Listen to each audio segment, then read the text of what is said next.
this Thursday. And actually, before we get started, Sammy, we need us in prayer. And remember folks that are in Florida that are trying to clean up today. And thankfully, it doesn't seem like everything was as bad as they were anticipating. So we're thankful for that. But, there'll be a lot of cleaning up and a lot of changes. I was talking to Mike earlier. The roof got ripped off of the baseball stadium down there. And so it was pretty powerful. I was trying to keep track of it. Roofed up of the Tropicana. Field, and they were preparing all those cots and everything for it. I watched some drone footage this morning. Somebody flew a drone when you can see the empty cots still sitting there, through the removed roof. So they evacuated all those folks, obviously. But why you build a baseball stadium in Florida with a canvas roof, I'll never know, but that's what they did. I was keeping up with this girl on TikTok last night who lives in Tampa in one of the high rises on like the 11th floor, and it was pretty rough watching some of that stuff as it happened live. So we definitely want to remember those folks in prayer, and of course the folks in North Carolina that are continuing to recover. The hurricane season is not over. There's other ones probably that are forming, and so we want to remember all those folks in prayer. Remember. Jake as he travels, and Dave and Daniel that are leaving for Costa Rica today. Start us off in prayer if you don't mind. Yeah, let's pray. Our Father in heaven, we come to you now. God, thank you for being our God. Thank you for the love that you have given to us through your Son Jesus, your mercy and your grace. God, I ask that you forgive us of our sins as we come to this time of study. God, given the events of the world right now, there's a bunch of difficulties going on in our own country, but we ask that you be with those who have been affected by the storm that came through. We thank you that it wasn't as bad as what it could have been, but still many people are hurting right now. Many people are without right now, and a lot of things may have been lost. I just ask that you bring comfort to those people. I ask that you be with the churches down there. Allow our light to shine down in Florida to be able to help out, to be there for anybody who is in need of it. God, I ask that you also be with Chip and his family and those still doing a lot of cleanup in North Carolina and the work that goes on there. God, I just ask that you watch over all of them. God, I ask that you be with Daniel and Dave as they're traveling and going to Costa Rica, just give them safe flights and speedy travel, and just bring them back safely. God, watch over all of us. Be with us and keep us safe and keep us sin-free. It's in your Son Jesus' name that we pray. Amen. Amen. Right.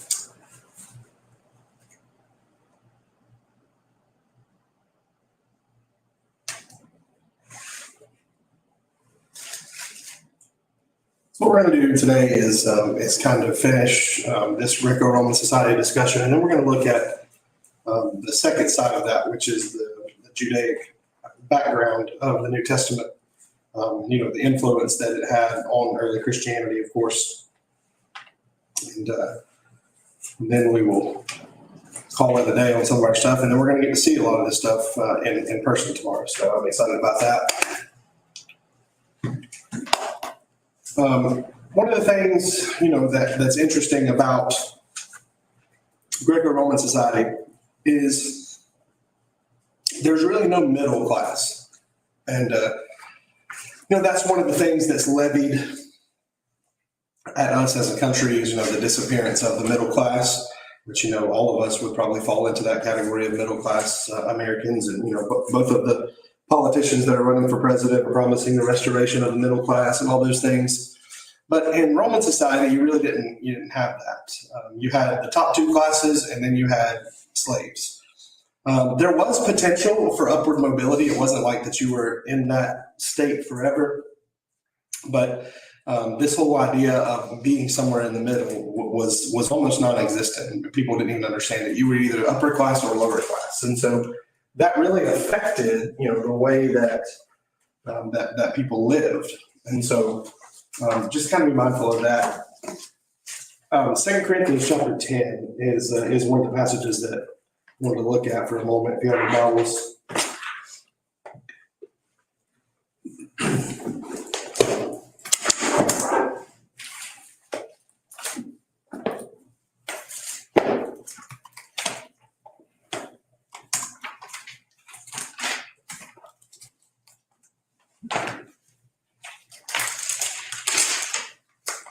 So this is sort of Paul commenting on this idea of upward mobility, I guess you might say. He says, for some say his letters are weighty and forceful.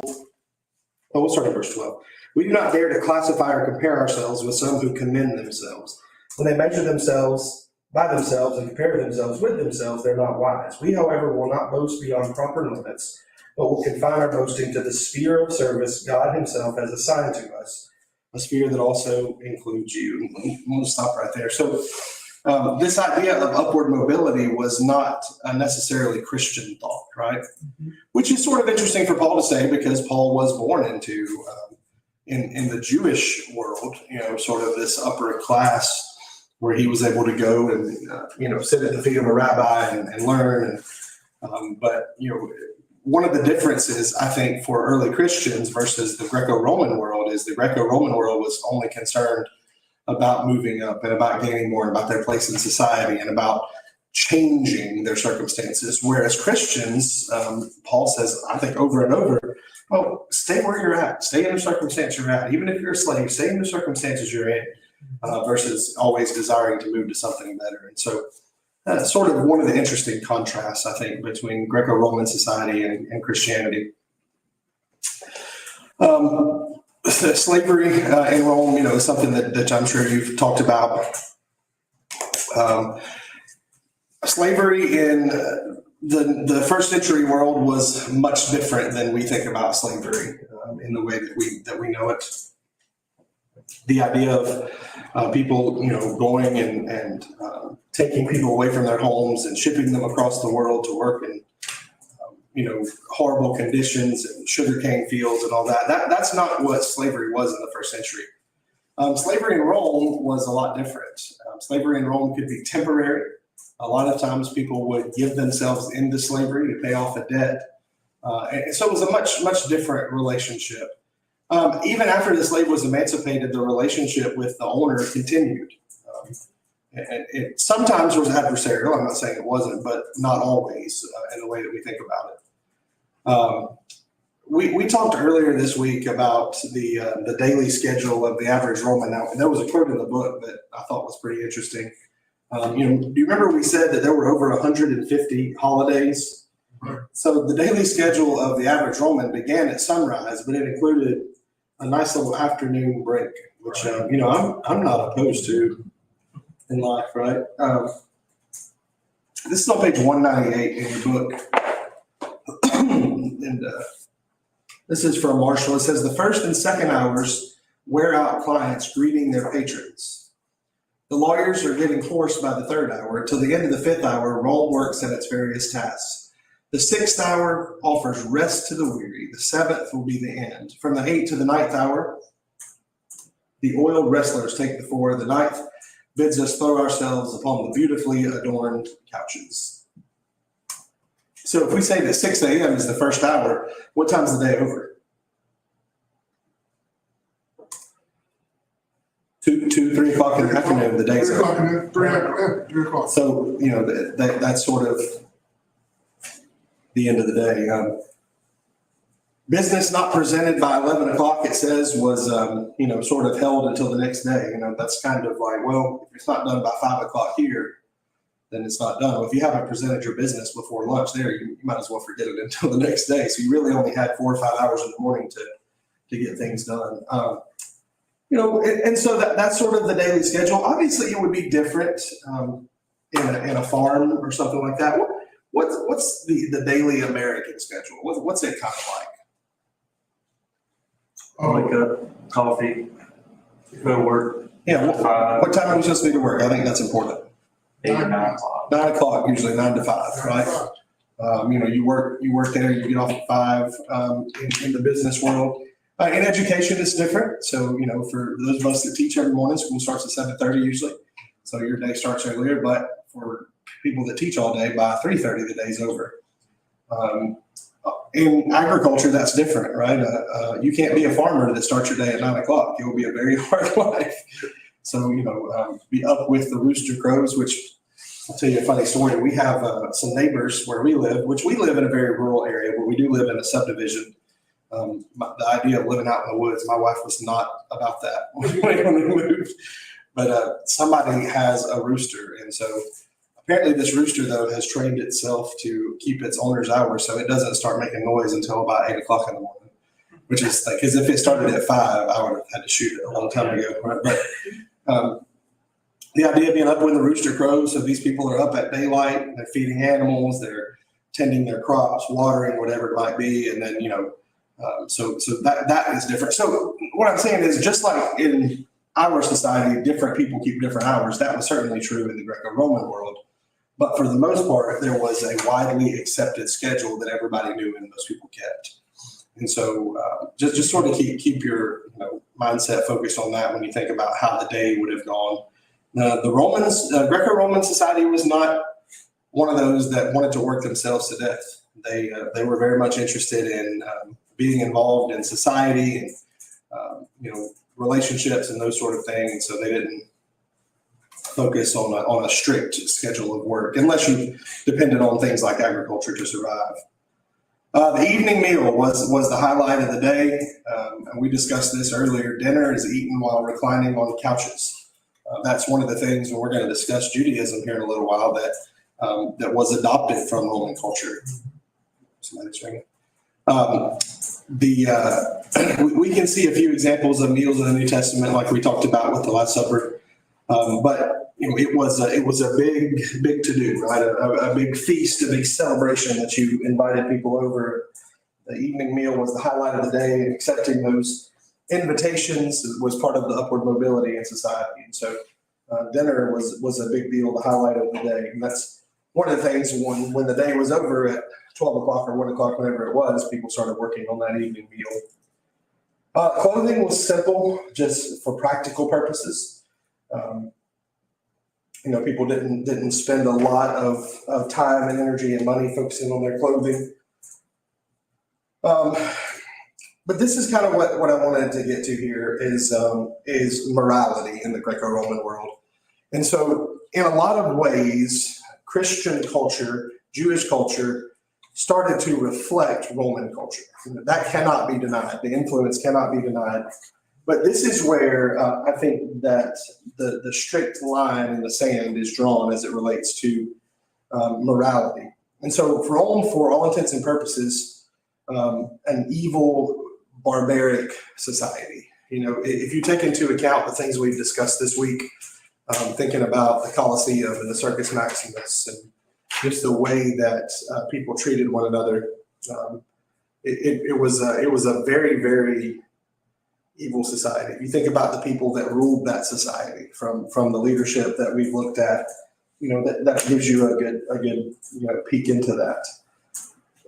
Their morality was not based on any kind of divine authority because, as we talked about, the gods didn't have any morality. The gods would do things to their adherents to make their lives harder, right? The gods were often plotting against people that followed them. And so even communal wisdom is not, widely accepted. There was a quote that I like on 223.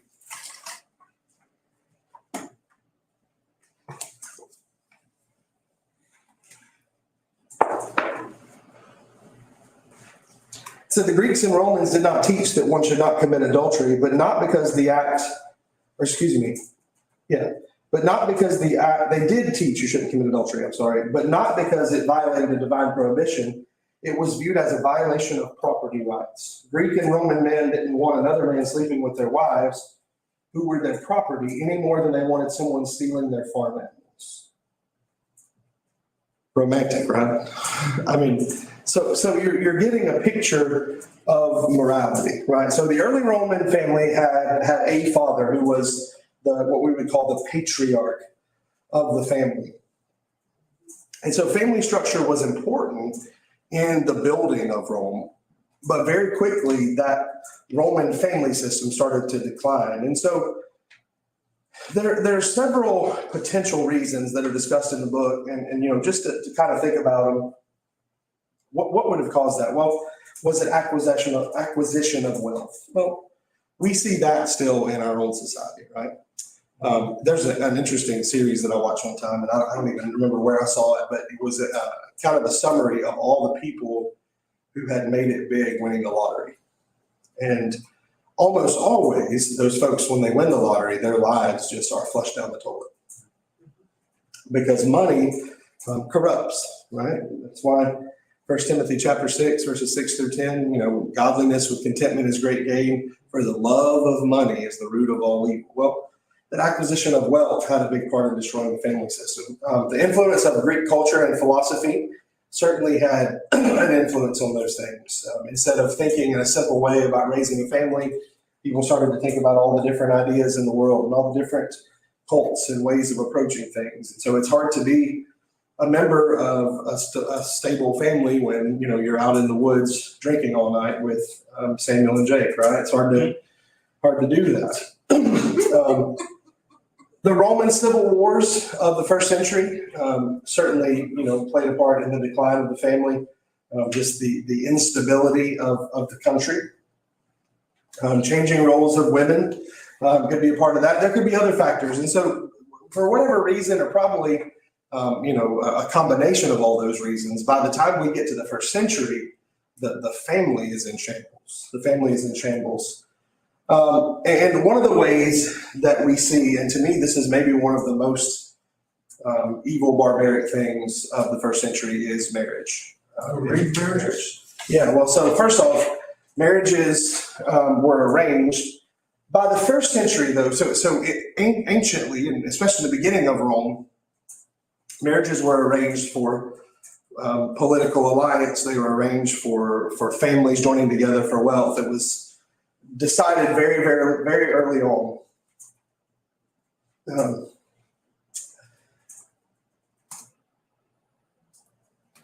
By the first century, though, almost always the woman at least has to give consent. It's not that this is somehow romantic or somehow that the women were in love, but they at least had to give consent to marry this person so that they could tolerate their lifestyle.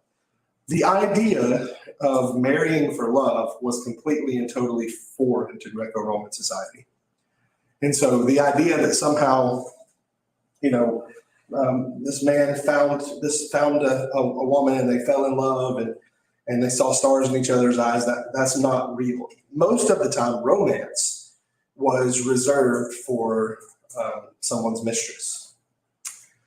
Because you did not marry for love. You committed adultery and affairs for love, but you did not marry for love. That was something that would have been a bizarre concept to even think of. And so a woman, when she got married in the Greco-Roman world, she brought two things to the marriage that were important. Number one is a dowry. What's a dowry? Heritage for the pay. Actually, basically, it's a payment for her being betrothed to the family or something like that. The father-in-law has to pay a dowry for a portion. Yeah, that was the history. Going back to Genesis, you see that dowries were something that was common use. It got more and more abused, but it was a common use. We see that with Leah and Rebecca. They asked for their dowry, but they didn't have a dowry. It wasn't even thought. And so, poor Jacob. Yeah.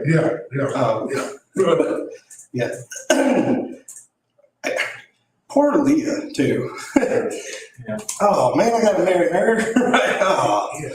Man, right. Well, sorry. So the dowry is a long-standing thing, but this was a monetary, or in some ways the equivalent of monetary, whether it be wild stock or goods or crop, whatever it is that is brought. And the second thing that the woman brings is her virginity to the marriage. Those are the two necessary components. So when a man was picking a wife, he didn't do it in the typical way. Two of you guys are married. What did you look for when you started to scout out a wife? A woman, a Christian. Okay, a Christian. So religious things are important. What else? Integrity. Integrity. We also look at her reputation, how she carried herself. All those things are vital. I don't know. I'm at a loss. My high school sweetheart, so you know. But at the same time, you have to look for certain qualities. Let's say a man looks for his mother, and a daughter looks for her father when they're looking. And this is, I think, is a big concept even in our society now with prearranged marriages. We really don't fathom how integrated that worked into the system, even the Jewish system, and in the Roman world too. So it's different. Later in the Renaissance ages, it got even more exploited. Yeah. You know, so we get to see that. And it's part of all history, right? I even think about British history, right? The royals, there were only certain people that you could marry. You married for political gain. But, you know, so when you guys are looking for a wife, you're looking for someone with integrity, with morals, someone who shares, you know, religious values. I assume that you didn't look for an ugly woman. No, Sam would tell you that was his advice from his grandpa was, find an ugly woman, son, and she got money, that's great. That's 2 pluses. Because one, she can take care of you, and nobody else will want her. I'm sorry. Yeah, that's Why? I just the accent that you chose for his grandfather is very close, very close. Very close. Yeah. He's South Dakota. You know, he's out there in that country. You know. So you're looking for an attractive woman who you're physically attracted to and who shares. Well, that was not the case. A woman, the way she looked did not matter. It was her virginity and her dowry that made her valuable and esteemed. So the chastity of a woman was the major concern. And so this part of the text is kind of disturbing, but it's just truthful. A woman's chastity was a major concern, and it often led to women being betrothed at a young age. There was one story in there of a 7-year-old who was betrothed, and then sometimes these women, even at the betrothal, would not maybe that young, but at 13 and 14, would move in with their future husband, and oftentimes those marriages were consummated early. And so you have women, and if you're at 15, you're considered well past marrying age. And so really at the time that a woman has completed puberty, they are ready to be married. That is far different from our society, right? We would look down on that. We would say that's, number one, it's illegal in our society, but 2, it's pretty deplorable as well. And so this idea that, you know, the idea of age of consent or any of those things, that was not a thing that existed.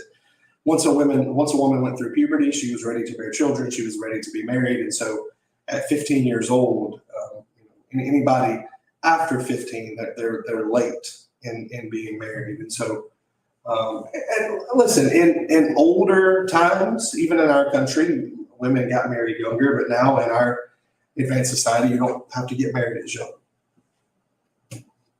So here's the other part of that. Most grooms for the first time were typically 25 to 30. Now, what's going to happen if you've got a woman who is 13 or 14 marrying a man in his 30s? What's that typically going to lead to? Affairs. Okay, but that's part of it. But I'm just thinking about for practical things, it's going to lead to a lot of widows. Yeah. A lot of widows. And we believe that that's probably what happened with Jesus's mother. You have to imagine Mary, when we read about her, and that's what we talked about in our Bible class last night up here, you're talking about probably a 14, 15-year-old girl who is told that she's going to bear the Son of God, right? And so when it says that Mary hid these things in her heart, we're not talking about an emotionally developed, older, mature woman. We're talking about 14 or 15-year-old girl who's having to come to terms with all of this. And I think it's strange for us to think about her in that way, but based on the times, that's probably realistic. And Joseph, on the other hand, is probably a 30-year-old man.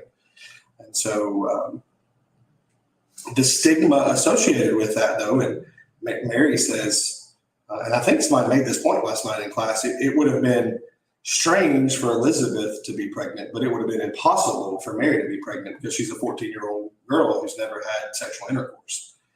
And so when we're thinking about the relationship between bride and groom, we need to be thinking about that, right?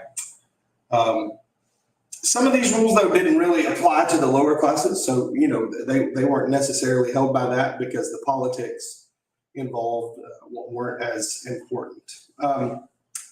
Love. I made this comment earlier. Love is typically reserved for the mistress. And so there's a quote in here that is really wild, but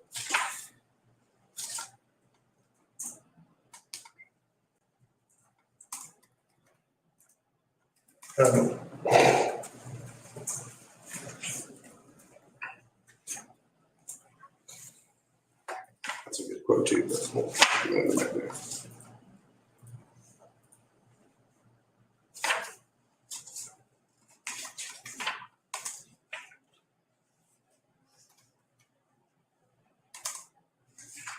I didn't highlight this, so it's going to take me a minute to find it.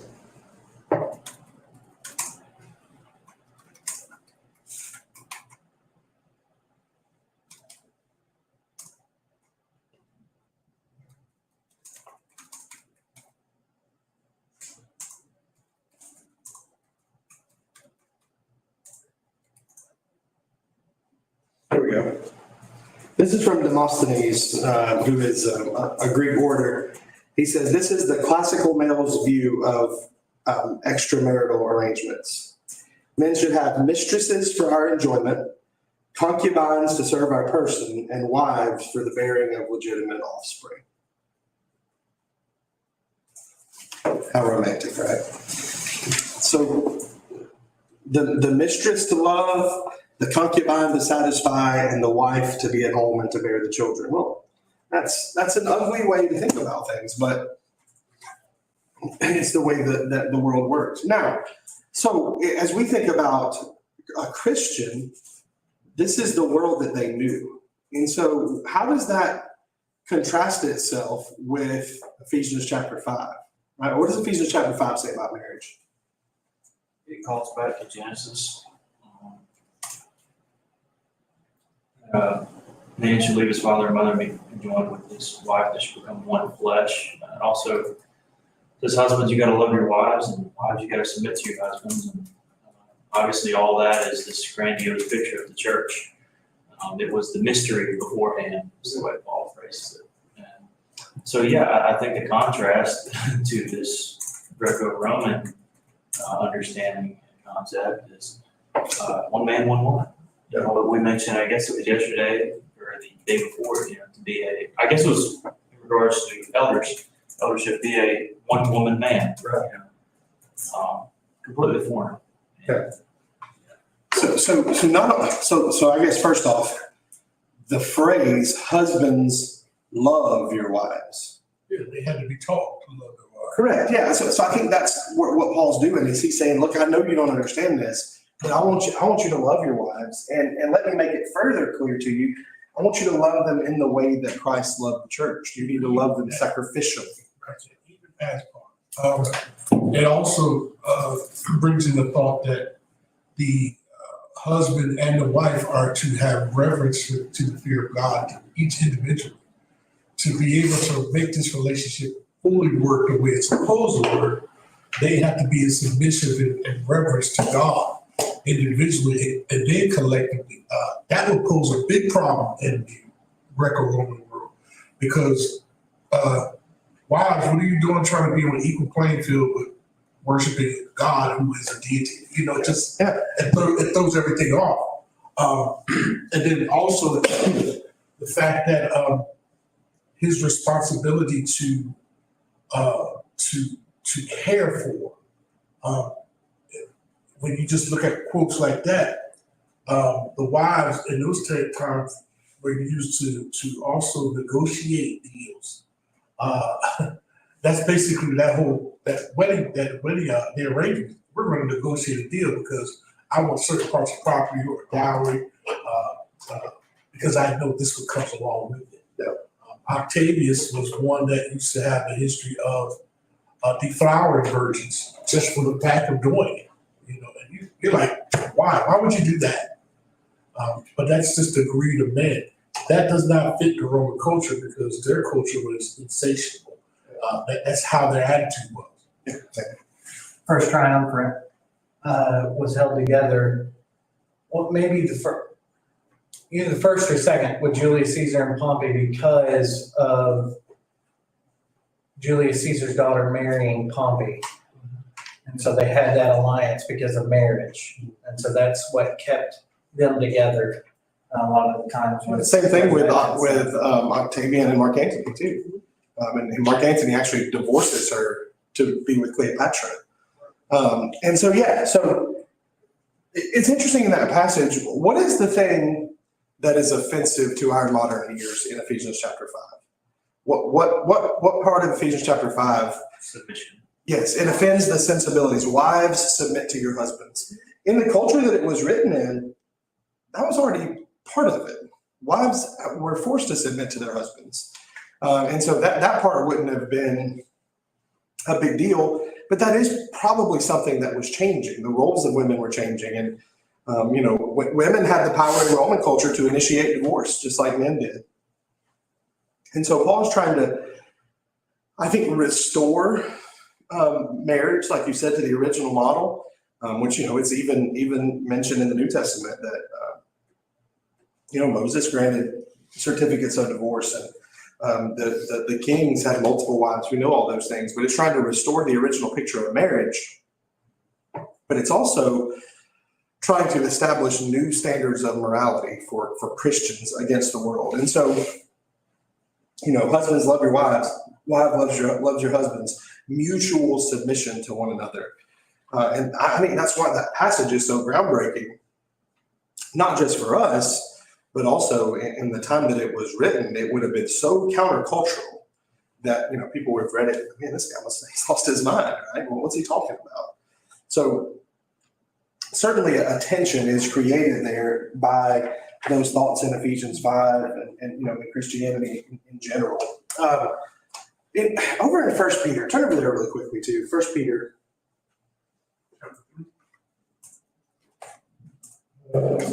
Yes. No, I'm sorry. 2 Peter chapter 1. That's where I want to be.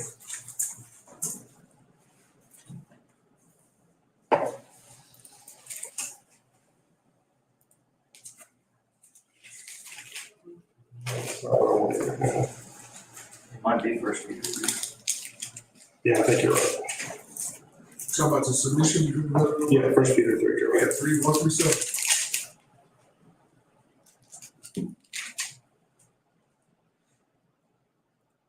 Until it's been a long week. So I want to focus on just one part of that. First off, I wouldn't recommend that you use verse 6 with your wives like Sarah, who obeyed Abraham and called him her Lord. I would not recommend that you try to bind that on your wife. But verse 7, husbands in the same way be considerate as you live with your wives. Treat them with respect as the weaker partner. Some years will say the weaker vessel. So, this idea, which is offensive to our ears, the weaker vessel. So I'll tell you my interpretation of this, and there's a lot of different ones. One interpretation is that this is talking about differences in physical strength, that women are by nature inferior to men in strength, which is true. You go and put a WNBA player or WNBA team on the court against an NBA team or a G League team or a college team or a boys high school team. They're going to destroy that WNBA team every time. Because men are bigger, stronger, faster, can jump higher. We develop testosterone, a number of myriad scientific reasons. However, that is not necessarily a universal rule. Because if I put Jake into the octagon with Ronda Rousey, my money is on Ronda, right? She's going to have him twisted up into a pretzel, yank his arm out of socket, do something, because this is not a universal rule that can be applied. She has training and strength that works out. We talked about the WNBA. Go out there, Samuel, and try to guard Caitlin Clark for 10 seconds and watch her score 8 buckets on you, right? So that's not a universal rule. So I don't think that's what it's saying. I don't think that it's saying, husbands, you're stronger and bigger and meaner than your wives. Excuse me. So it's your job to protect them. This is not universally the case. I've known many married couples where my money's on the woman in a fight. I don't think that's what it's saying. Some people would say that, well, it's her emotional state, that she is a delicate flower and that she processes information in a way that's different than you and that you have to be gentle with her. The meanest people I've ever met in my whole life have been women. They are plenty strong. They are plenty capable. Some of the most successful business people I've ever met are women. It is very likely in a month that we will have a woman president. So I don't think that that's the case either. So if we eliminate those two possibilities, what do you think it is that he means by the weaker vessel or the weaker partner in this passage? And I'm not completely eliminating those. If you choose to interpret that way, I'm not trying to demean that. It's just not the way I see it. The way I see it is in the context of what we've been talking about here. Societally? Yes. That it's the woman's role in society and the things that she's faced. Outside of Greco-Roman culture, I'm even thinking about in Jewish culture, right? The typical Jewish prayer that you've probably heard over time, that thank you, Lord, that I'm not a woman or a Gentile. That this idea that women were secondary and second class and not worthy of respect. So when it says here, be considerate as you live with your wives, treat them with respect, because the world doesn't. And the second part of this makes a lot more sense. And as heirs with you of the gracious gift of life. This is the first time in maybe history that women were seen as equals in religion. And so in the Christian society, this is countercultural, that women are equal to men. Galatians chapter 3, right? Verse 28, there's no such thing as slave or free. There's no Jew or Gentile. There's no distinction in Christianity. Everybody is on equal footing as it relates to their soul. Do men and women still share different roles in the New Testament? Of course, that's clear.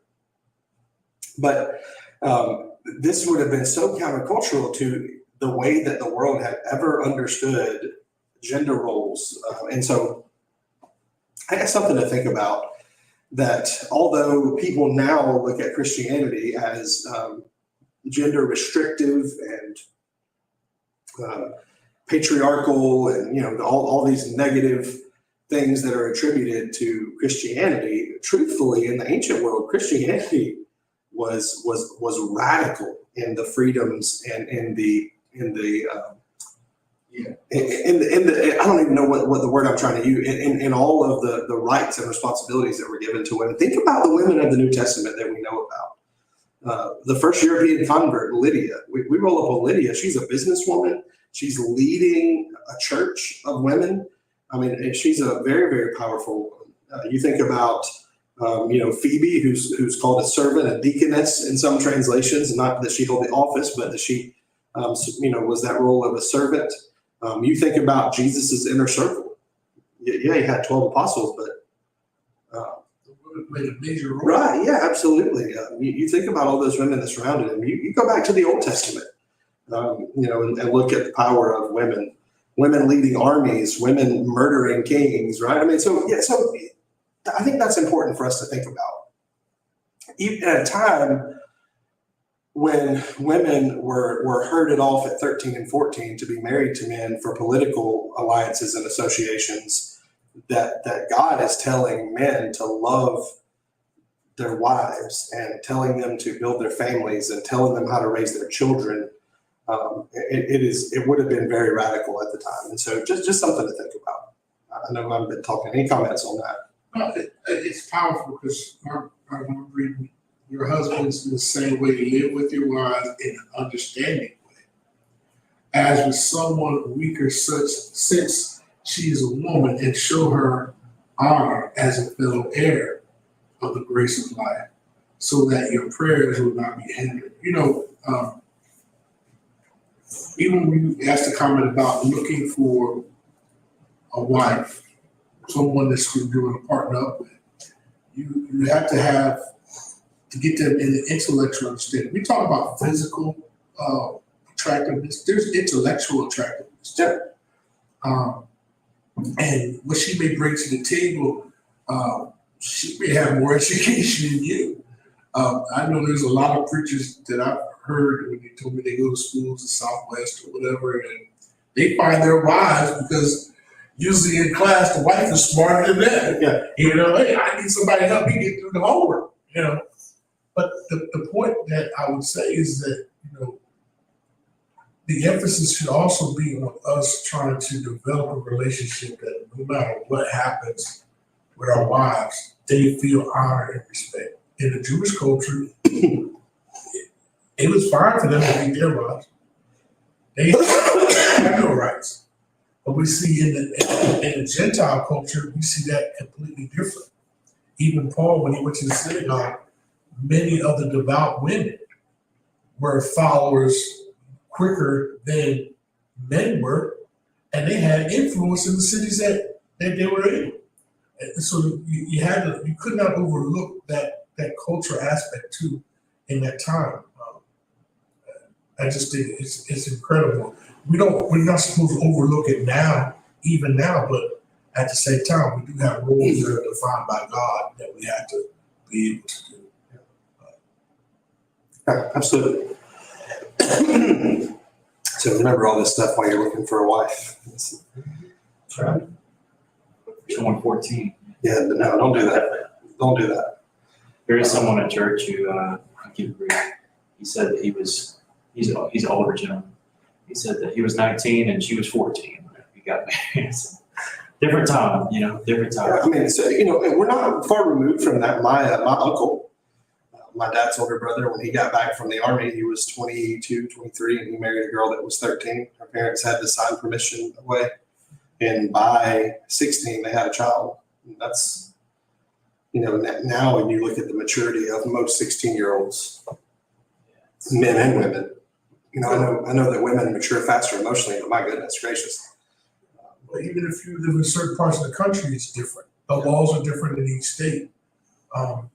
If you live in a farming country, some of the things that happen to you in life, you have to experience death and all those other things quicker than someone that lives in the city that doesn't know anything about it.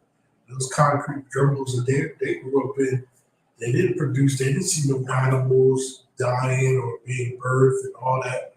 So, you could let your children live in a certain type of way, but in other areas, it's different. Yeah. And we have to be mindful, even like when you go, like you said, mission works. You go to mission works, you're going to see a whole bunch of stuff in culture that you just don't agree with. And you're going to ask yourself a question, well, how did you get to that kind of thinking? Well, it just didn't happen overnight. That's something that they had in tradition. And, I think it was in the newspaper last year, they caught a group of religious people doing the very, very same thing. They were rich, affluent people, and they were marrying 14 and 15-year-old kids, maybe younger than that. And they asked the question, how can the parents consent to that? It goes back to this kind of philosophy.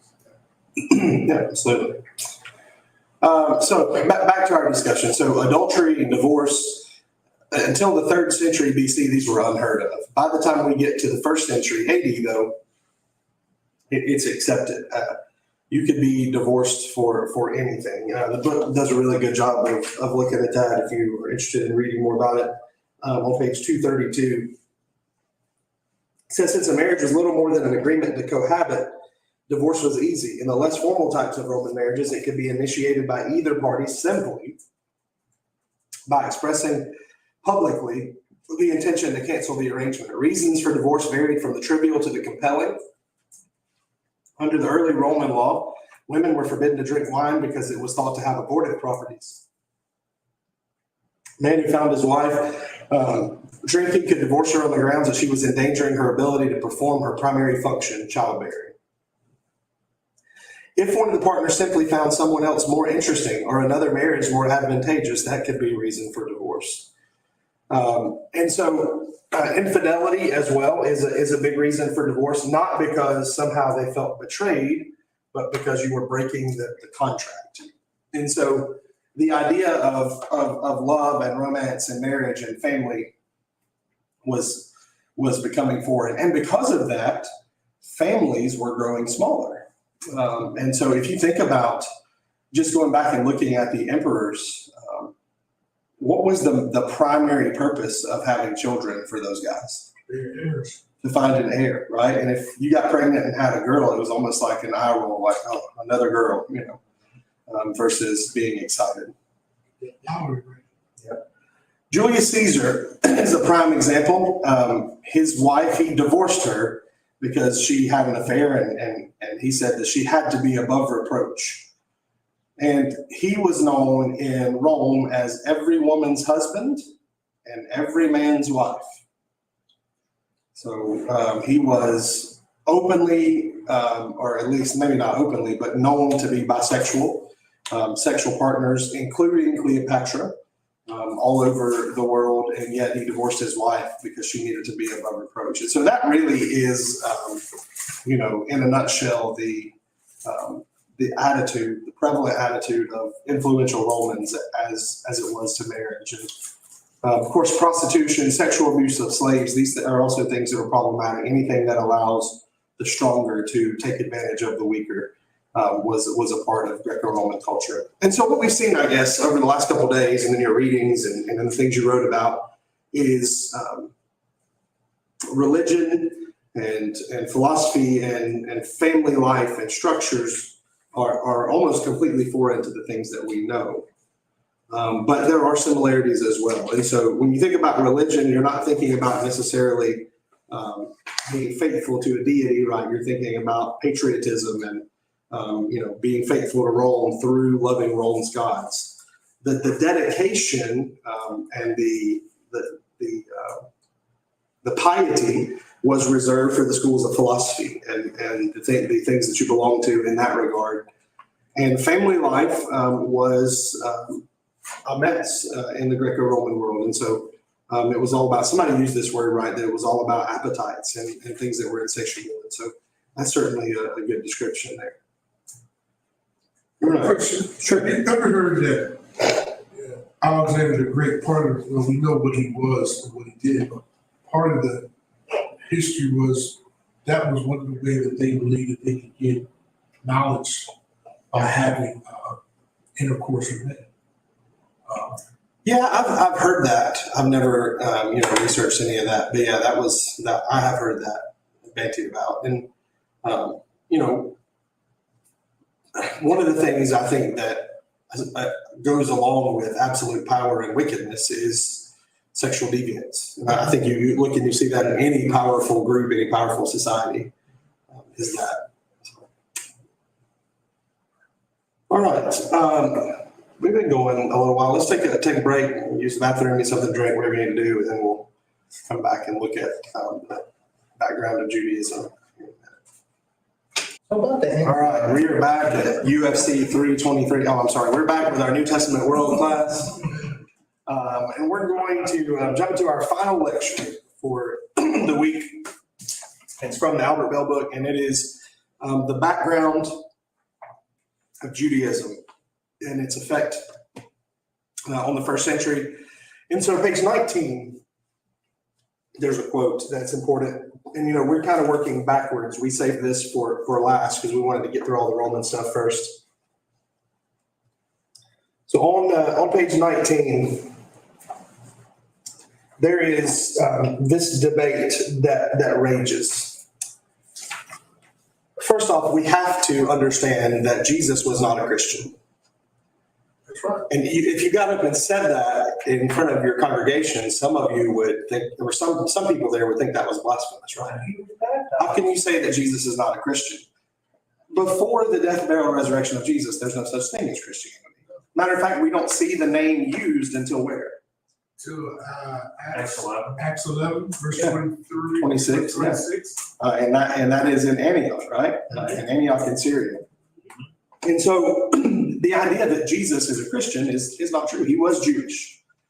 And so the debate that rages, and I think you could pick either side, and if y'all want to discuss this, we can, is whether or not Jesus came to reform Judaism to, as he says in the Sermon on the Mount, to fulfill the law, or if he came to start a completely new religion. Because now if you go and you talk to somebody about religion, they will say that there are three major world religions, which are what? Catholicism. No, it wouldn't say Catholicism, I don't think. I think Catholics are folded into Christianity by most people in the world. Oh, Islam, The three major world religions. Islam, Christianity, and Hinduism. no, Judaism would be. Hinduism, even though there are millions or billions of adherents, I don't think is typically regarded as one of the major world religions. You're either Jewish, Christian, or Muslim, right? And in the division of Christianity, you would have Catholic and Protestant. You're certainly right about that. But and so they're regarded as separate. But in the first century, as we've mentioned, Christians and Jews would be viewed as the same religion in just a division, right?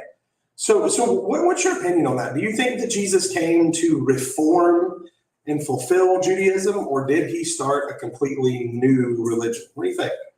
I think it's not completely new, because there's a lot of things that I think it's John, and one of the first, second, and third John says this is a new commandment, but not really new, because it's just being restated in the new covenant.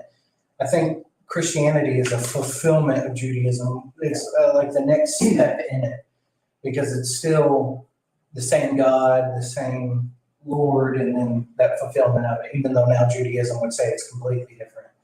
But I think it's a fulfillment of it. Jesus says, I didn't come to, I just came to fulfill the law. Right. So that's my thoughts on it. When we think of what you might call like the three branches, like the main religions today, Jews, Islam, Christianity, all of them serve God, or at least their understanding of who God is. When we read the Old Testament, we're reading of the same God whom we serve and worship today. And so there's not a change in the deity per se of God, but I do know that if you just take history as a whole, it is the sending of Christ to be born of a virgin that is the ultimate plan and fulfillment of God's will for mankind to embrace, take in, believe, trust, confide in. And so the Old Testament, we are not under its authority, obviously. We don't have to obey its commands. However, I might have mentioned this last night or maybe earlier in the class. Now, all of these things point forward to an ultimate fulfillment in Christ. So, in other words, like under the Old Testament, in the Old Testament, when they were looking for a king, God knew that that's not what they needed. They needed Him as their king and their Lord and submit and yield to Him. But yet He allowed for Saul and David and Solomon and years to go by.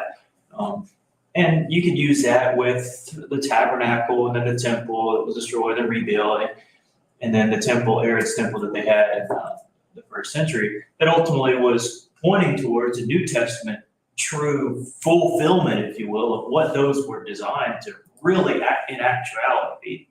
I don't know if that makes any sense. Yeah. I think you could think of it either way. There's certainly the idea, because Jesus uses the own word, out of his own mouth, he uses the words, I came to fulfill. So it has to be a fulfillment. But the idea that Jesus came to slightly tweak Judaism is not in tune with the New Testament because he radically changed everything about it, beginning with the Sermon on the Mount. Sure. So I'm fine with either way you want to put that, but we do have to have the realization that you cannot be a Christian without first understanding what it meant to be a Jew. Sure. I think we talked about this on Monday for these folks that want to say, oh, you don't have to study the Old Testament. That is bizarre and ignorant. There's just no way that you can understand the new without the old. And Paul even says that in Romans 14, right? That what was written before was written for our learning. Right? So just sort of think about that. Well, Jesus said it himself. Search the scriptures and then you think you have eternal life. They that was testified unto me.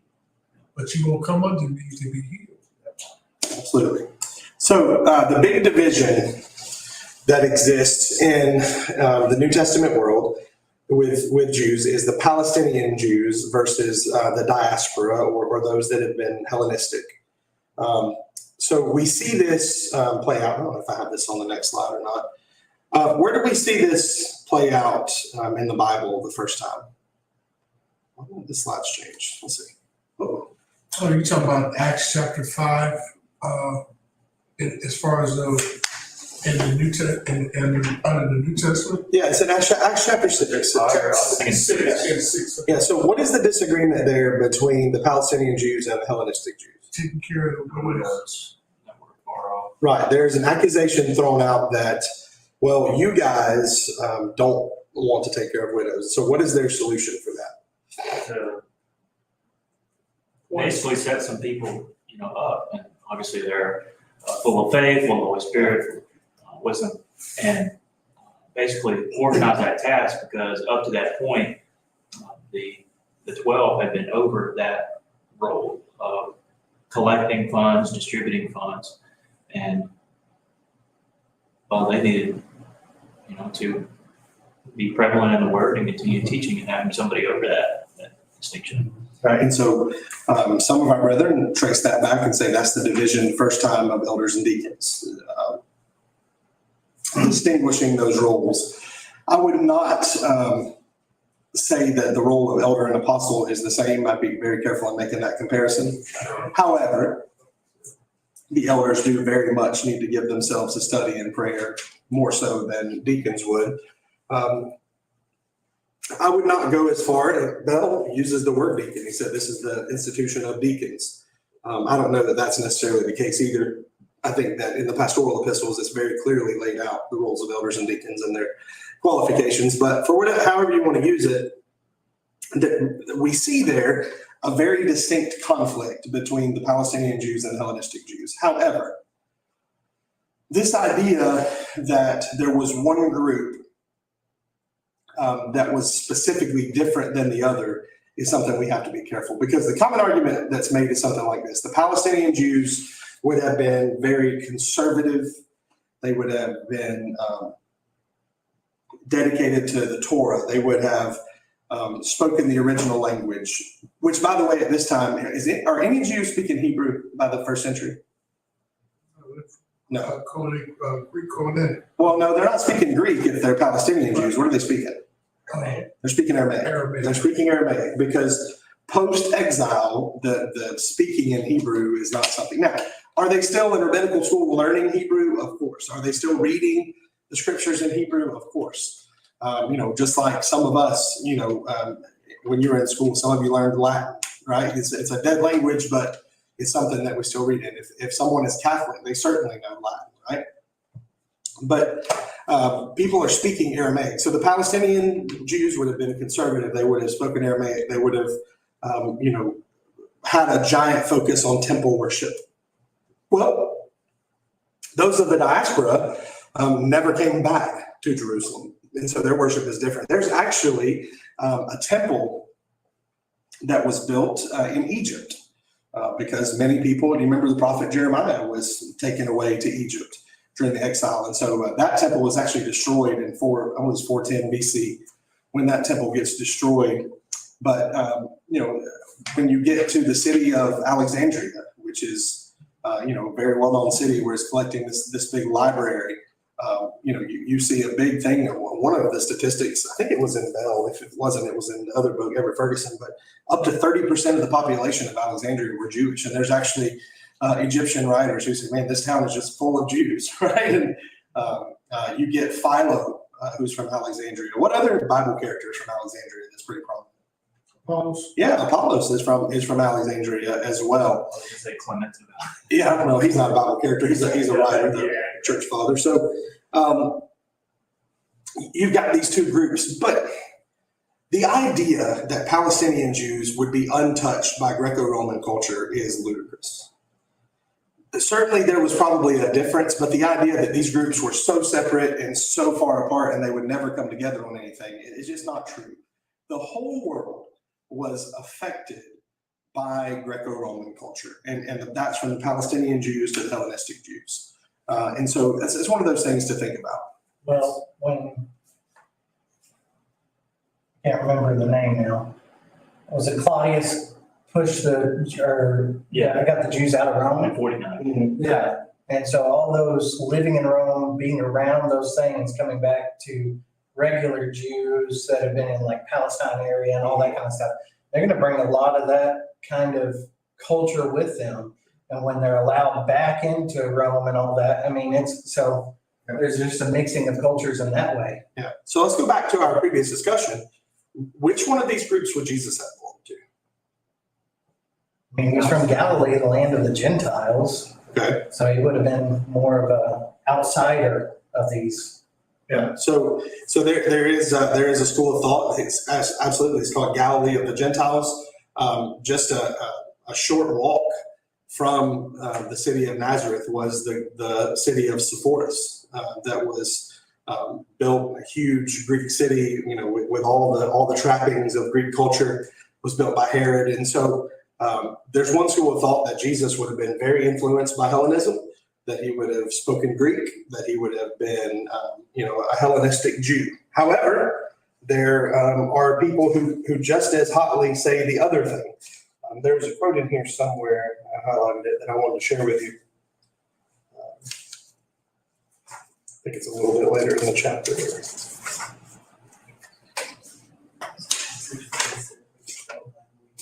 So this is from Klausner. Klausner is a German historian. He says, Jesus of Nazareth was a product of Palestine alone, a product of Judaism unaffected by any foreign admixture. There were many Gentiles in Galilee, but Jesus was in no way influenced by them. In his days, Galilee was the stronghold of the most enthusiastic Jewish patriotism. Jesus spoke Aramaic, and there is no hint in the Bible that he knew Greek. Okay, maybe that's the case. Certainly we know that Jesus knew Aramaic. We have him quoted in the New Testament speaking Aramaic, don't we? What's maybe the most prominent one? Eli. Yeah, lama sabachthani. Yeah, or sabachthani. So yeah, he's certainly speaking Aramaic. There's other interactions. There's bits of his language, especially when he's using the parables you can see the Aramaic structure. So certainly Jesus spoke Aramaic. To say though that he lived in a world and didn't know Greek is problematic, right? How would he have talked to Pilate? Okay, so that's one of the debates that's brought up in the Bible. There were times where people used interpreters in the New Testament, but the Bible does not give any inkling that Jesus was using an interpreter. So would Pilate have spoken Aramaic? Probably not. Absolutely not. What languages would Pilate have spoken? He's Roman, so what is he speaking? Latin. He's speaking Latin. If he's Roman, he's speaking Latin. Or Greek. And Greek. So just like you can go anywhere in the world today and find somebody that speaks English. You go to the country of India, what is the official language? English. English. Now, is it with a different accent and different? Yeah. If you go to Great Britain, English. You can go to any of the Spanish-speaking countries in the world. You can go to Europe. You can go anywhere in the world, and you will find people immediately that speak English because it is the lingua franca, right? It's the common language of the world. It's the language that people do business in. It's just understood to be an important language. And so English is spoken anywhere in the world. That's what Greek was in the first century. Right? Well, wouldn't it also be evident that they didn't understand what he was saying when he said Eli, Eli? They're like, oh, he's calling for Elijah. So maybe the people, it could have been he's speaking Hebrew there or what have you. that the people would understand it, either Hebrew or not with that part. Yeah. I'm saying, because that's Aramaic. But what I'm saying is like there's things that they do understand him saying. So you could be speaking Hebrew to those people or Greek because they were able to converse with violence. The inscription above the cross, Mhm. it's written in 3 languages. Right. Latin, Greek, what? Latin. Aramaic. Oh, you already said Latin. Yeah, so Greek, Latin, and Aramaic. So the Romans in the crowd, the non-Jews in the crowd, we should say, would have recognized that, but any Jew in the audience would have understood what he's saying. Now, could it be, that they couldn't hear him clearly? It could be anything, but I think they would have understood what he was saying. So one side of the coin says there's no way that Jesus spoke Greek. He was Palestinian. The other side of the argument, though, comes from archaeological evidence, right? So it's Herod Antipas. I think I mentioned that. He built the city of Sepphoris. It was called the Ornament of All Galilee by Josephus. 30,000 people lived there, had an agora, a marketplace, baths, gymnasiums. It had a theater. This is an hour walk from where Jesus was born. And so any educated person that says, oh, Jesus would have he would have not been affected in any way by Greek culture, that's silly. I mean, so an hour's walk from here, where would that put us? Fort Valley? Yep. So that'd be like, oh, the people in Fort Valley, they don't know anything about Warner Robins. It's just Yeah, and at least, affected in a way of like, or he would have been very knowledgeable, besides the fact that he's God. Yeah. But he would have been very knowledgeable on the man side of Greek culture because of how close it is. So I would argue, and I think this is going to come up later in the slides, I would argue that it is highly probable. In fact, I wrote a paper on this in grad school. I believe that Jesus was trilingual. I believe that he spoke, or at least was educated in Hebrew. He was not brought up in a well-to-do household and that he would have had the same education as Paul. But I think he would have known Hebrew, and I think he would have fluently spoken Aramaic and Greek. What was Jesus' occupation, or the occupation at least of his father? If you're and when we see carpenter in the New Testament, I think we think of a guy sitting there covered in sawdust. The word carpenter in Greek does not necessarily just mean carpenter. It's a much more generic term that could mean any sort of skilled tradesman. It could have been a metal worker, but probably, was a carpenter. If you're doing business, you're not speaking Aramaic. If you're doing business in the world, you're speaking Greek.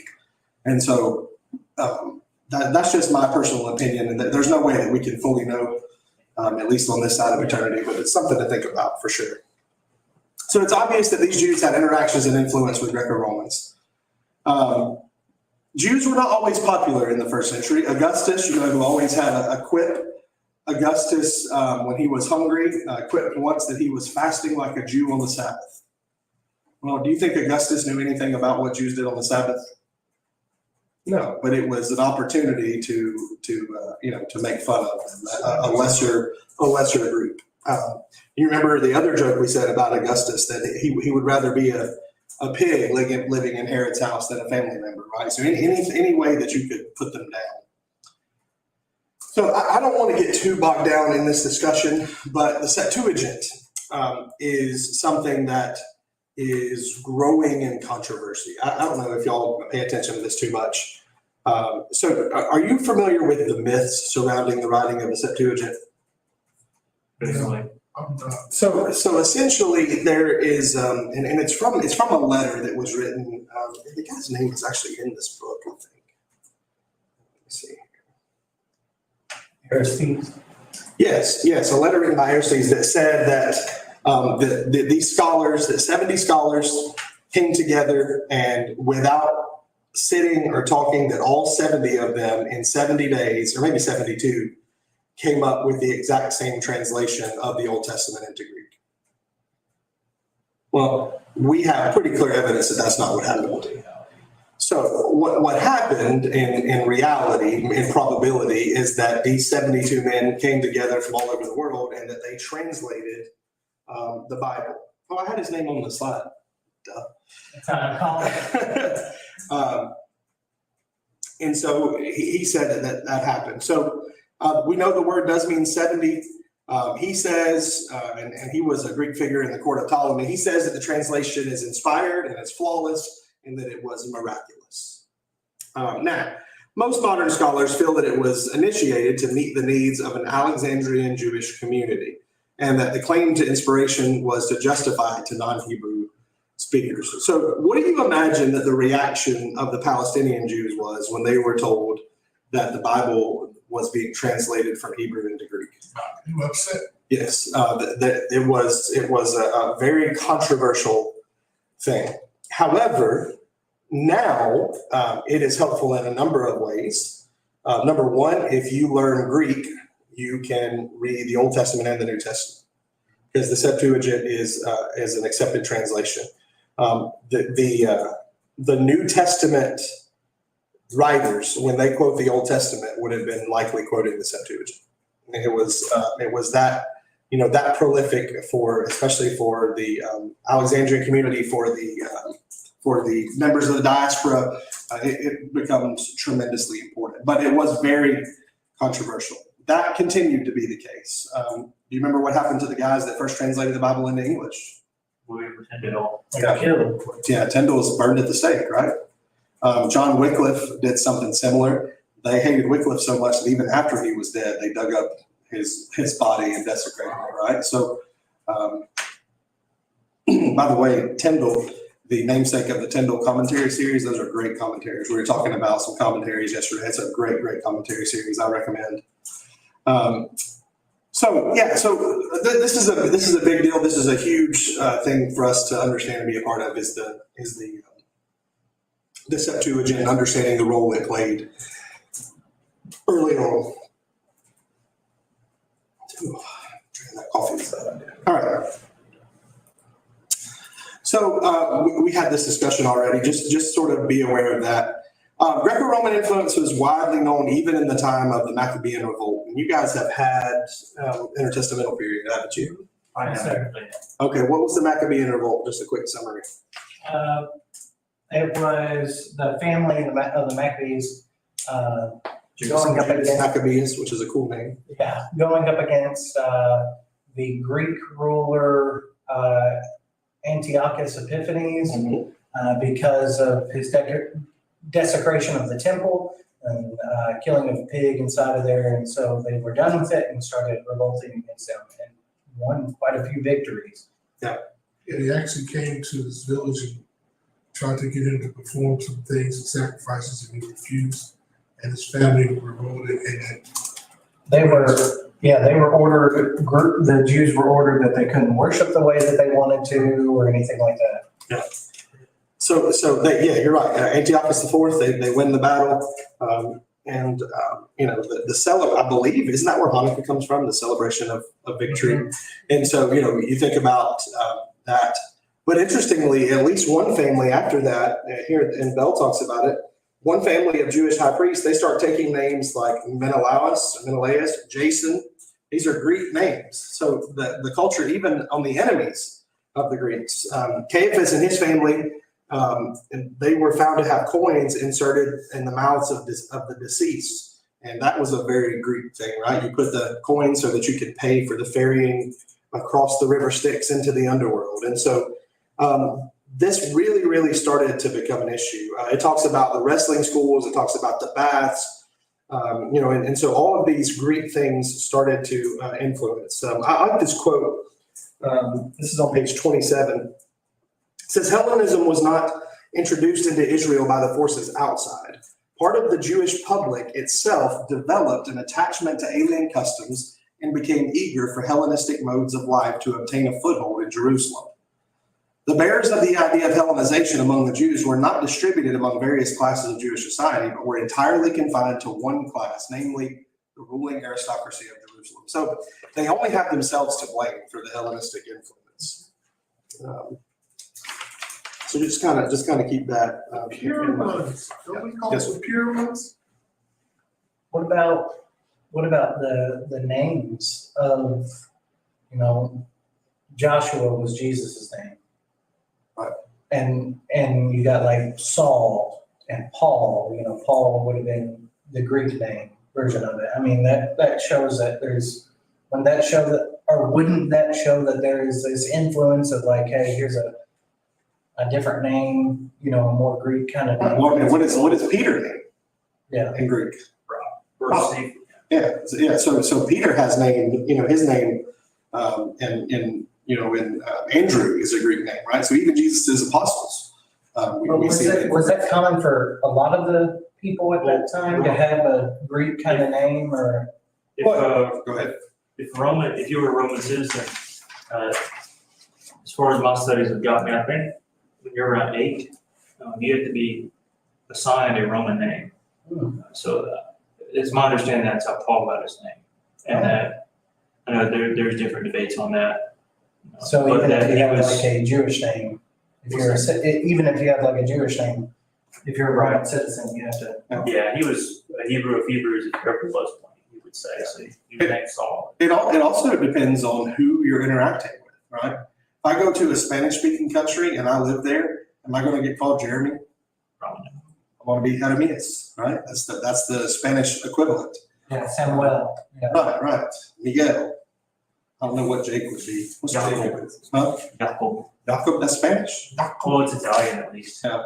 Okay. Sorry. Romance language. Oral traditions. I don't want to spend too much time on this because you know it, and it's not something for us to get bogged down in, but we do need to know a few terms, and we need to understand the significance of oral tradition before people had access to reading for themselves, right? That's how things were passed down. So you have these defined in your book. We're not going to go over them other than to just share the names with you. The Mishnah, that word means to repeat or study, and these things are all defined starting on page 30. It's a collection of treatises. It means to repeat or study, and so by the end of the 2nd century, it's committed to writing under the Rabbi Judah, and so you need to know about that. It's important. You also have the Gemara, which means completion, and these are combined in the 5th and 6th centuries to what we know as what? The Talmud. It's important. This is a combining of those two things in the 5th or 6th century. It exists in the Babylonian version and the Palestinian version. The Babylonian one is the recognized one. It's 4 times as long. So it's very, very important in the study of Judaism. You also have the Midrashim, which is another ancient commentary. It's a commentary on Exodus, Leviticus, Numbers, Deuteronomy, and the Psalms, rabbinical commentary. And then the Targum, which is the Aramaic phrases of the Hebrew scriptures. And it is quoted in Ephesians chapter 4 and in verse 8. Which I'll read to you really quickly.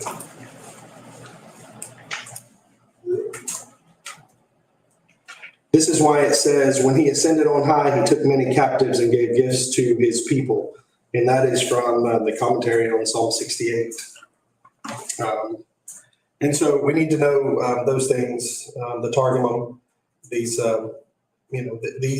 arose as early as 500 BC, right? So these are very ancient commentaries. So you need to know the differences in those terms, what they mean. The Mishnah, Gemara, Talmud, and Midrashim and Targum. Do we still have them? And do we have them in English? Yes. What page was that found on? 30 and 31.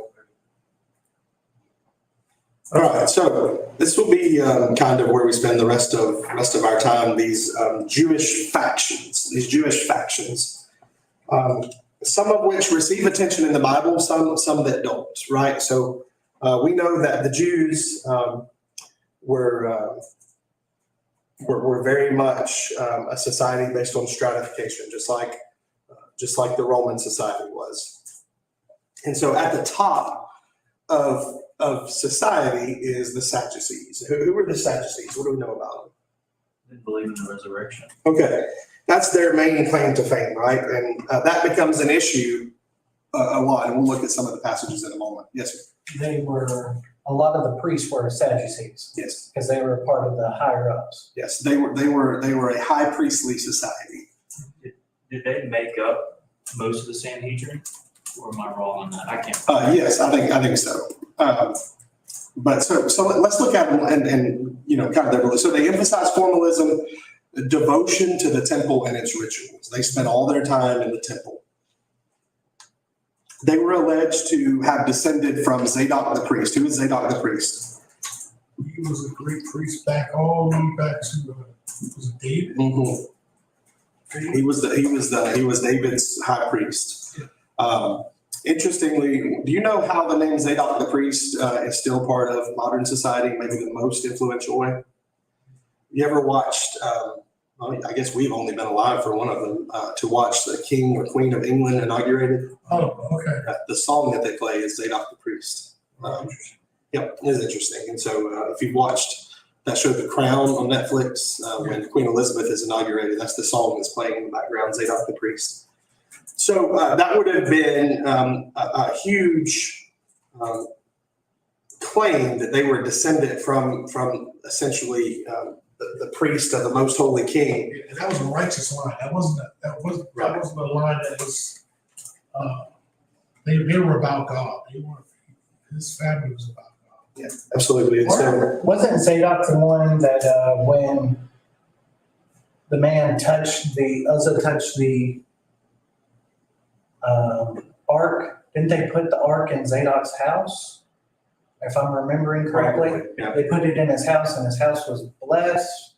I can't remember if it was his house or something. I'll have to relook at it. And so they're at the top of the social scale.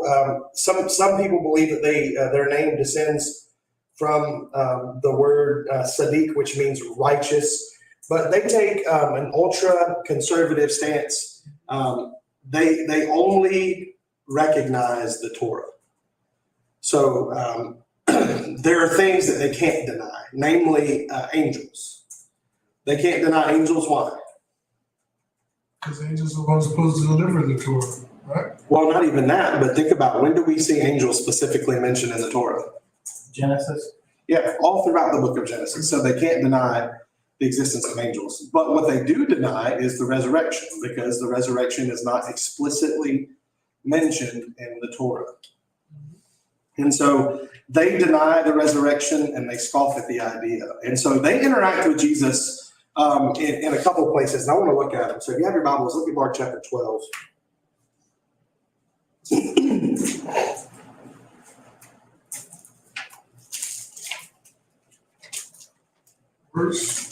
Let's start in verse 18.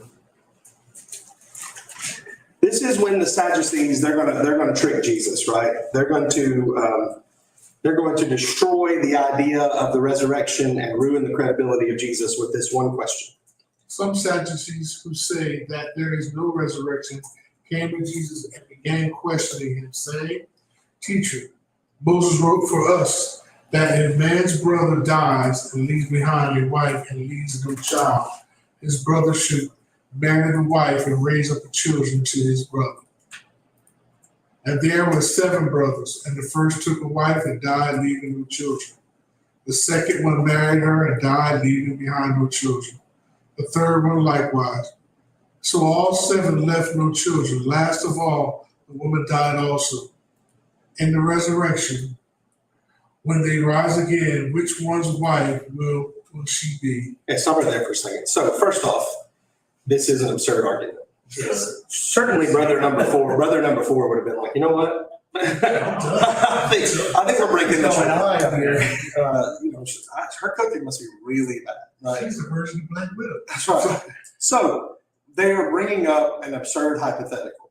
Some of our religious friends do this. What if a man in the woods is going to get baptized in a tree crusher? Right, or he's on the way to the church building to be baptized, and he gets first off, give me one example of that actually happening, and then we can discuss it, right? But so they think they've got Jesus trapped, right? All right, who are they going to be married to in heaven? Lord, if you believe in this resurrection teacher, they wouldn't have called him Lord teacher. You believe in this resurrection, all right? Who's she going to be married to? Listen to Jesus' answer. Jesus said to them, "And this is not the reason you are mistaken, that you do not understand the scriptures or the power of God." Now, that would have been a huge insult. These are the high priestly scholars of the Torah. And Jesus said, you're in error because you don't know the scriptures or the power of God. Go ahead. For when they rise from the dead, they are neither married nor given in marriage, but are like angels in heaven. But regarding the fact that the dead is rise again, have you not read the book of Moses in the passage about the burning bush, how God spoke to him saying, I am the God of Abraham and the God of Isaac and the God of Jacob. He is not the God of the dead, but of the living. You are greatly mistaken. Oh, man. We call that being served, right? That they're having this debate.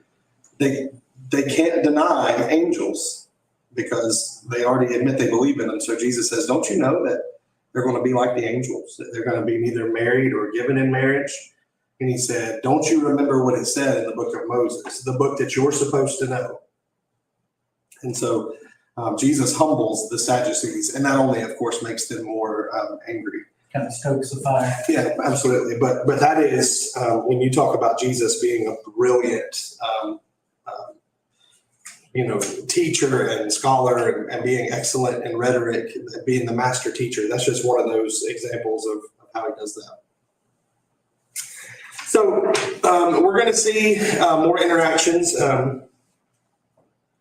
You mentioned the Sanhedrin. This is Peter and John before the Sanhedrin in Acts chapter 4. The priest and the captain of the temple guard and the Sadducees came up to Peter and John while they were speaking to the people. They were greatly disturbed because the apostles were teaching the people, proclaiming in Jesus the resurrection from the dead.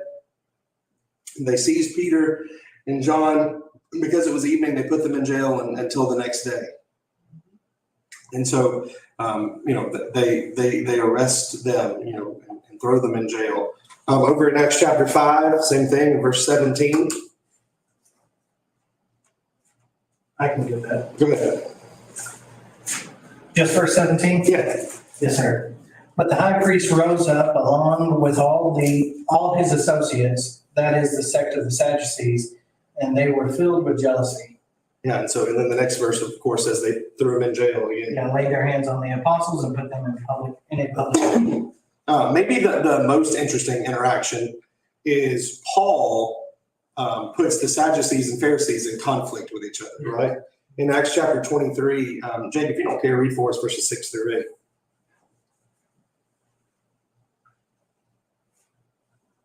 But perceiving that one group were Sadducees and the other Pharisees, Paul began crying out in the council, Brethren, I'm a Pharisee, a son of a Pharisee. I'm on trial for the hope and resurrection of the dead. As he said this, there occurred a dissension between the Pharisees and Sadducees, and the assembly was divided. For the Sadducees say that there is no resurrection, nor an angel, nor a spirit. But the Pharisees acknowledge them all. Yeah. And it's not that they don't believe in angels, they don't believe in the resurrection of angels or spirits. That's an important distinction there. So Paul knows what he's doing. He said, I'm on trial, but I'm fixing to make these guys on trial. So they're like, wait a minute, resurrection. And so, this is the interesting thing. So the Sadducees disappear from history after AD 70. And of course, what happens in AD 70? Temples Destroyed. If there is no temple to be tended, there is no job for the Sadducees. They are. I think how many of them died, matter of fact. Yeah, absolutely. And Well, in the genealogy, the records were going too. Yeah. You can't distinguish who you are. Yeah. That goes back to Nehemiah's time. Well, so let's get ahead of ourselves here for a second. Let's go to the next slide. And the Essenes, right? So they're the last bullet point. Who are they? They were the People. They were what? they were like monks. Yes. Bunch of smelly people. They were like monks. They all they did, they were very exclusive. They were in caves, and they kept to the scriptures, but they kept themselves separate from the world. Yes. So a debate comes in. What did we discover in the 1940s? Dead Sea Scrolls in a cave in Qumran. And so it's thought that the Essenes were a group of people that kept those things taken care of, and the Dead Sea Scrolls were protected by them. Did you say you saw them? Yes. Yeah. I was in the cave. So the debate is, did they have them all along? were the Essenes even responsible for that, or was that just a cave they were hidden? Or one of the predominant schools of thought is that in the destruction of Jerusalem in AD 70, all of those were taken to Qumran, to the caves, and hidden there so that they wouldn't be destroyed. But so that's who the Essenes are. They're the people that live, out in the mountain, and certainly there's that association with Qumran. So they disappear after AD 70. No more Sadducees. So let's talk about the Pharisees. So there's a lot of debate, and it starts on page 34. 33, I guess. Where does their name come from? Pure ones. Yes, so the Hasidim is a name that means, probably means something more like pious ones, but pious ones, pure ones. And that's where some people say their name comes from. There's lots of different thoughts, though. I'll just read to you what Bell says here. The very meaning of their name is debatable. Manson thought it, not Charles Manson, but Manson, the Bible scholar, thought it was a corruption of Persian, an allusion to the theological doctrines, resurrection, expanded belief in angels and demons, which they were accused of picking up from the East. Others argue that the Semitic root of the word means heretic or separated one. The term was allegedly used at first in a derogatory way because the Pharisees accepted as scripture some books outside the Torah. Another suggestion is that the name comes from the Hebrew word meaning to specify or to be exact, alluding to their concern with the finer points of the law. In the Talmud, the name is only used in opposition to the term Sadducee. Otherwise, they're called scribes or sages. So let's look at a couple of other things first. So in the Bible, whenever we see the Pharisees mentioned, we'll see them called the scribes and the Pharisees, like there are two different groups. So what likely happens is the Pharisees at first, before the time of Jesus, are scribes. They're people who are copyists. They're responsible for keeping up every jot and tittle of the law, right? And it's their job to be copyists. And somewhere in that, they evolve from copyists into a religious authority. And so their job and their responsibility then is to keep up with the finer points of the law. They begin to be interpreters of the law. And so the Pharisees then become not just copyists, but they become rulers. But the idea that there's two separate groups, scribes and Pharisees, is probably a mistranslation of the Greek phrase. So what it probably means is something like the scribes, more specifically the Pharisees. Right, so we're not just talking about a general scribe, we're talking specifically about the Pharisees. So if you just translate, remember we talked about the very first day of class, translation issues, right? We're not just moving bones from one coffin to another. You have to understand the context of what's going on. So scribes and Pharisees is the literal translation, but what it means is, like, if I would say, Jake and Mike and Samuel are preachers. Preachers, but more specifically, they're preachers in the Church of Christ. Well, what I'm doing is, yes, you're still preachers, but I am specifying what kind of preacher you are. So the Pharisees are still scribes, but more specifically, they are the scribes that belong to the group known as So like the scribe of the Pharisees. No, and not even that so much as they are scribes. That's what their original intention was. But these specific scribes are part of the group that belongs to the Pharisees. Right. They by them interpreting the law, they would be more teachers of the law than what the Sadducees would be. Yes. So the Sadducees would actually be almost like the aristocrats.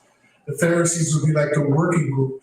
That's why the Pharisees controlled the synagogues, because they promoted teaching the younger Jews to continue the traditions, and they would have that understanding. So when Jesus came to the synagogue and they gave him the scroll, he read.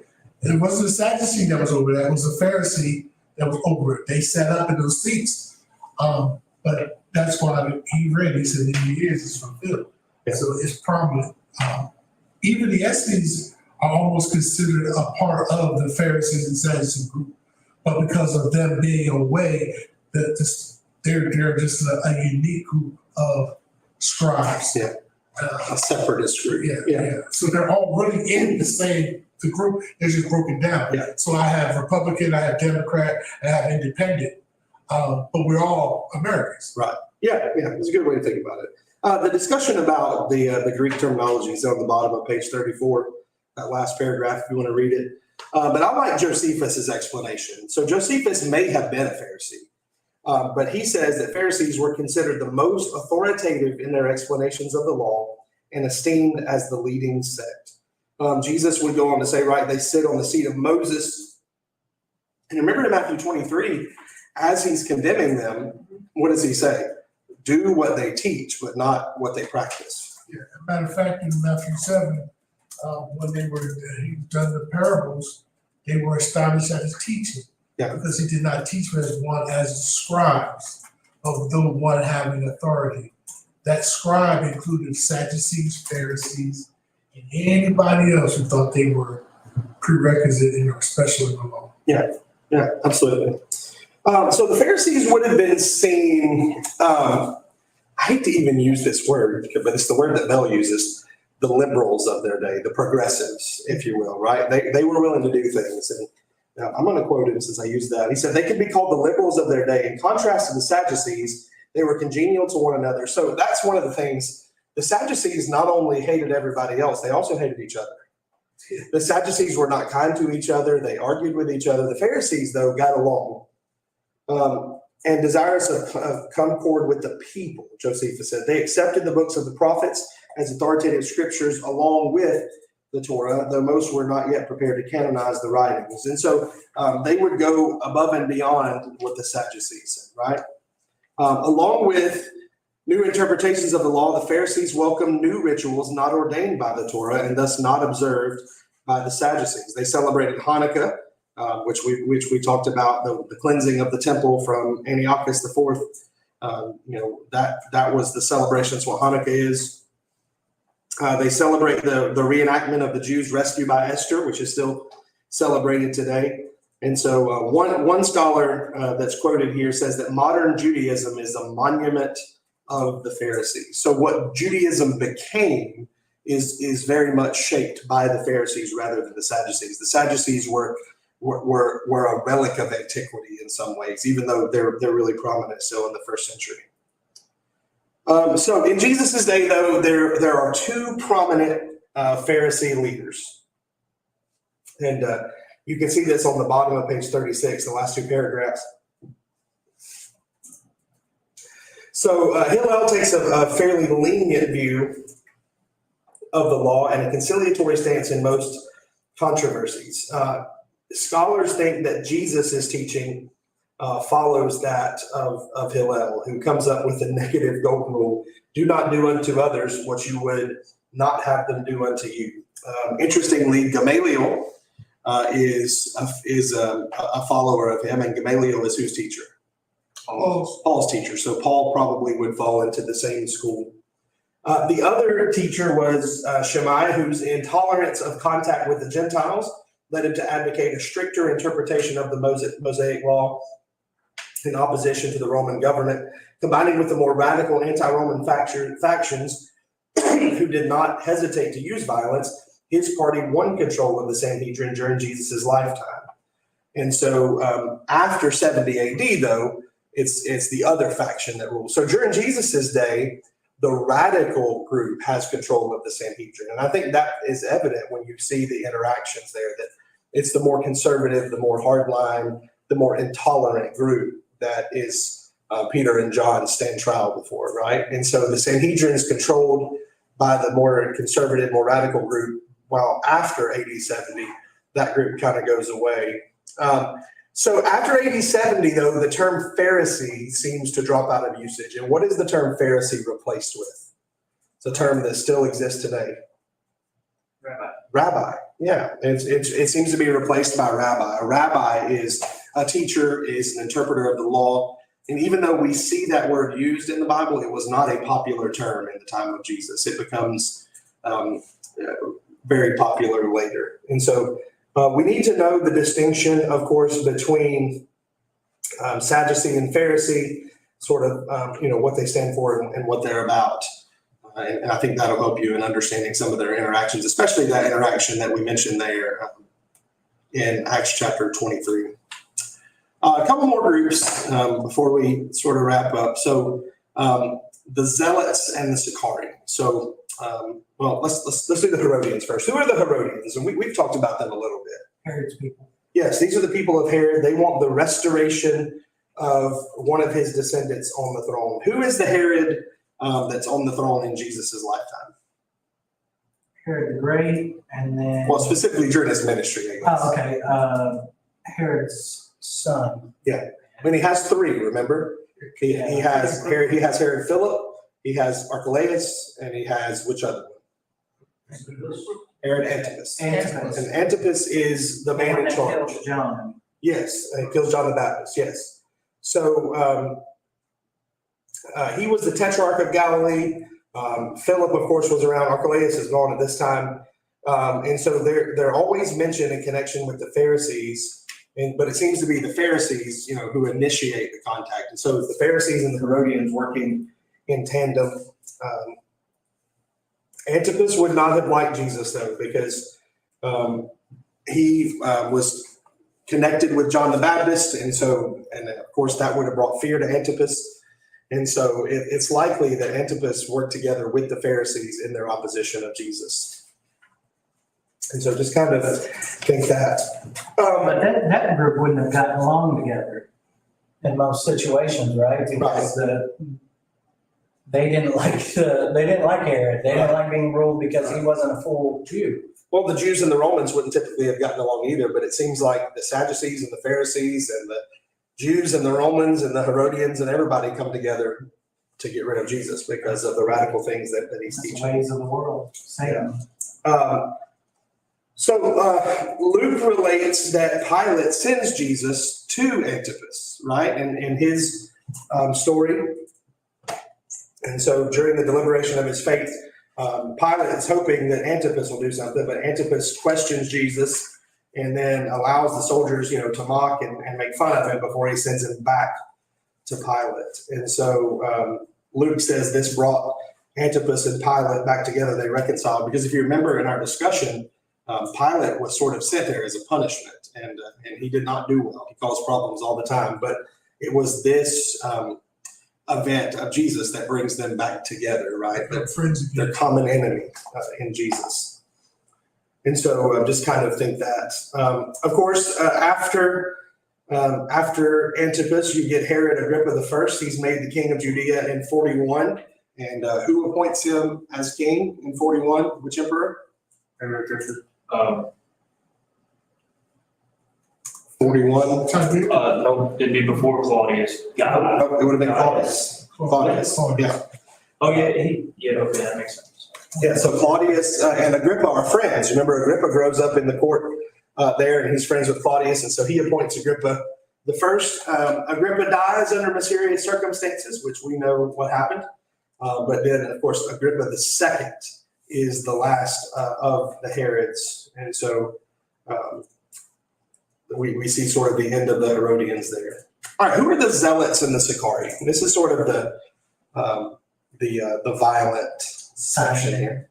Yeah, so Simon the Zealot, Judas Iscariot. Let's talk about them. So the one accusation is that Simon the Zealot, one of Jesus's followers, was a zealot, that he was the one that sort of initiated and founded this group who was standing up and fighting. There is absolutely zero evidence that that's the case, other than he was a zealous person. We don't see until much later this group start to form. And so I personally don't believe that Simon was responsible for founding this group or has any association with them. A lot of people trace this faction back to a revolt that takes place. There's just really no way to definitively point it down. But so the Zealots are the extreme group, right? You've got the Sadducees who are working in the temple, who are very conservative. You've got the Pharisees who are the interpreters of the law and the scribes. You've got these Herodians who are working politically to keep the Herods on the throne. And then you have the Zealots. And then out of them is the birth of the Sicarii. And who are they? Never heard of them. Okay, these are the assassins. That's what the word means, assassins. And so the description of them on page 39 sort of describes them. It says, finally, as the war broke out in 66, which is the war that leads to the destruction of Jerusalem, you get that party, the zealous ones. But let's jump back up the paragraph before that. As tensions with Rome heightened, various groups of zealous Jews resorted to violence. The Sicarii, or assassins, are first mentioned in 54 AD, mingling in crowds with daggers concealed under their cloaks, striking down someone thought to be collaborating with the Romans, then melting back into the throng. For Josephus, they're nothing more than bandits. It was once thought that Judas's nickname, Iscariot, might be a corrupted form of that group's name, but the chronology is wrong, and the word Iscariot seems to have another derivation from the Aramaic word meaning false. So we know that names and nicknames are descriptors in ancient times, and so certainly Judas false would be a great description of him. And so finally, as war broke out in 66, a party or faction labeling itself the Zealots took the lead, perhaps inspired by the example of Maccabean resistance to the Seleucids. So this is some 30 years after Jesus' ministry. They seized control of Jerusalem early in the war, defending it with a fanaticism which made any solution except destruction of the city impossible. Josephus blames them for the bitter factional strife which split the population even while they were besieged by the Romans. The Pharisees actually left Jerusalem once the Zealots took control. In a sense, then the defense of the city hardly represented mainstream Judaism. It was the work of one of its most radical wings. So before its destruction, it's this group, the Zealots, both the extreme wing with the assassins and all those people who wanted war that actually are the ones to fight. And so most of the mainstream Jews have left at this point. By the way, the book mentions this. Does anybody know what happens to the Jews after 70 AD? That was going to be one of my questions. Yeah. I was curious. So it's talked about somewhere in here. I haven't looked at this part in a while. Let's see.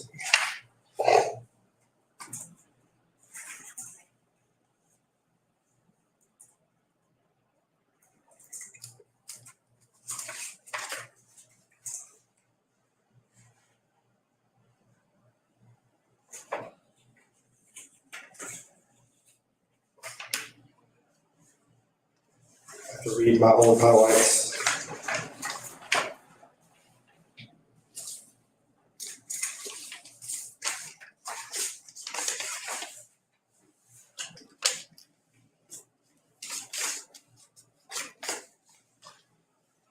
No, I'm pretty sure it reads in there somewhere. But they gather outside of the city, and here we go.